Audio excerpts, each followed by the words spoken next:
نماز کے اندر خشوع خضوع پیدا کرنے کا جو اہم طریقہ ہے اس پہ غور کیجئے اور توجہ کیجئے۔ یاد رکھیں، جب آپ نماز کے لیے کھڑے ہوں تو اس سے پہلے کچھ ایسے کام ہیں جن سے بچنا ضروری ہے، تب نماز کے اندر خشوع خضوع پیدا ہوگا۔ سب سے پہلے جب آپ نماز کے لیے کھڑے ہوں تو اس سے پہلے آپ اپنے آپ کو اطمینان میں، سکون میں لانے کے لیے، اگر آپ کے پیٹ میں گیس قبض ہے یا دباؤ ہے یا آپ کو پخانہ وغیرہ آپ کے پیٹ کے اندر ہے تو اس سے پہلے آپ فارغ ہو جائیں، پھر نماز کو ادا کرنے، ورنہ آپ کی نماز نہیں ہوگی۔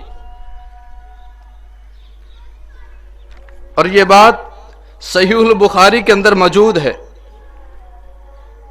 یا آپ کا پیٹ ٹھیک نہیں ہے، زیادہ آپ کے پیٹ کے اندر خرابی ہے تو پہلے اسے صاف کر لیجئے پھر نماز پڑھیے، ورنہ آپ کی نماز، ان مسائل پر آپ ذرا توجہ سے بات میری سنیں گے تو آپ کو سمجھ آ جائے گی۔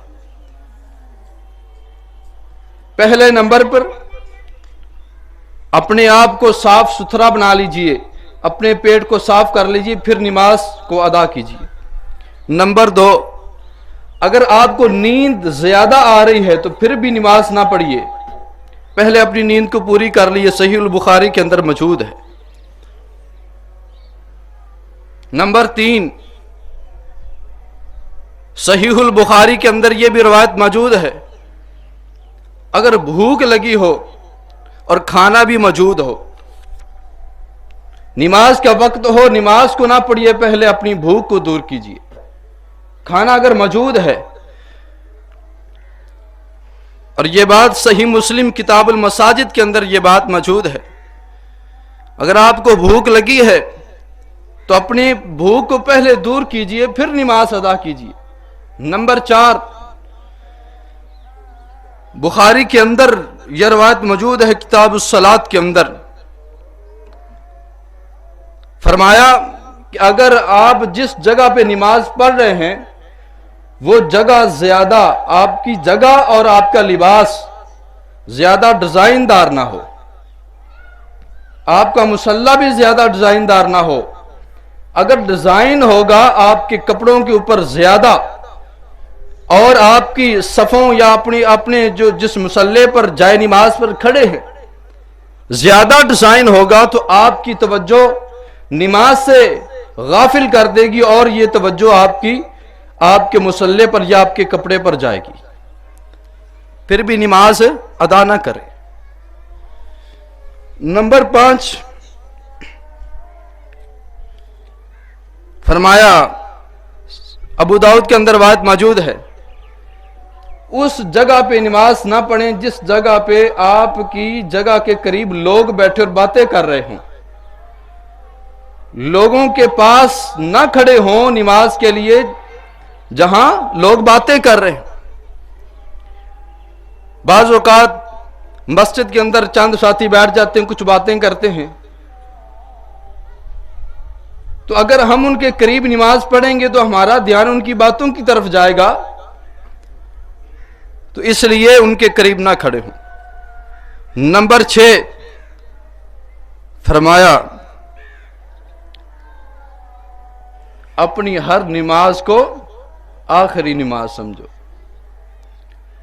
اپنی نماز کو، آپ ظہر کی ادا کر رہے ہیں، ابھی عصر کی ادا کرنی ہے، اپنے ذہن میں یہ نہ رکھو کہ ابھی میں نے عصر کی بھی ادا کرنی ہے، ظہر کی پڑھ رہے ہو، اسے اپنی آخری نماز سمجھو، آخری نماز سمجھو گے۔ میں کہتا ہوں یہ حدیث ہی ہماری نماز کے اندر خشوع و خضوع پیدا کرنے کے لیے یہ حدیث کافی ہے۔ مثال کے طور پر یہ آخری نماز کیوں کہا گیا؟ انسان کو اپنی زندگی کا پتہ نہیں ہے، موت کب آ جائے یہ پتہ نہیں ہے۔ اگر آپ کے دل میں یہ ہو اس نماز کے بعد مجھے موت آ جائے گی، تو مجھے آپ بتائیے تصور کے اندر آ کر کے کہ آپ نماز کیسے پڑھیں گے؟ تو جیسے آپ کو پتہ ہی نہیں ہے کہ موت کب آئے گی، تو پھر آپ کو چاہیے کہ اپنی نماز کو آخری نماز پڑھ لیں، ہو سکتا ہے اس نماز کے بعد آپ کو موت آ جائے، پھر خشوع خضوع پیدا ہوگا۔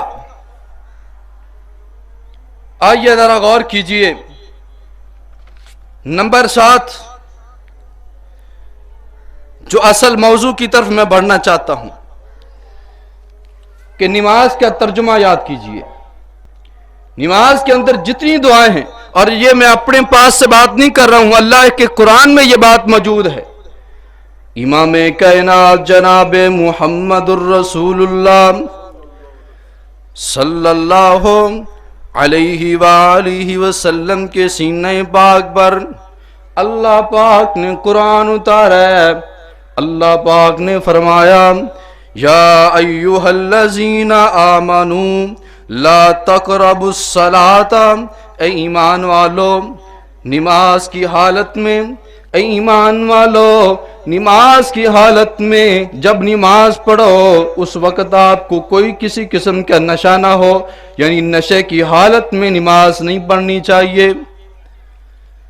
اور آگے اللہ پاک نے فرمایا، حتی تعلموا ما تقولون، نماز پڑھ رہے ہو آپ کو اتنا پتا ہو کہ نماز کے اندر میں اللہ سے کیا کہہ رہا ہوں۔